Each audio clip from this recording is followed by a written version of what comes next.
এই নদীটা একদিন ভরা ছিল জলে, ঢেউ খেলতো, নৌকা ভাসত, মানুষের কোলাহলে ভরে উঠত চারপাশ। আজ এই নদী শুকনো, মাটির ফাটলে লুকিয়ে আছে কঠিন বাস্তবতা, যেন মনে করিয়ে দিচ্ছে সময় সবকিছু বদলে দেয়, কিছু কেড়ে নেয়, কিছু ফেলে যায়, তবু প্রকৃতি থেমে থাকেনি।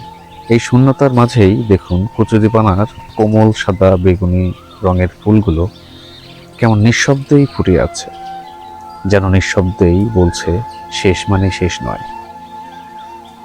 সময়ের সাক্ষী হয়ে স্তব্ধ দাঁড়িয়ে থাকা নৌকাটি একসময় দাপিয়ে বেড়াত স্রোতের টানে, অথচ আজ সে স্থির, কিন্তু তার গল্প থেমে নেই। এই দৃশ্য আমাদের মনে করিয়ে দেয় জীবন সবসময় একরকম থাকে না, কখনো শূন্যতা আসে, কখনো নিস্তব্ধতা, কিন্তু সেই শূন্যতার মাঝেও ফুটে উঠতে পারে নীরব সুন্দর ভালোবাসা।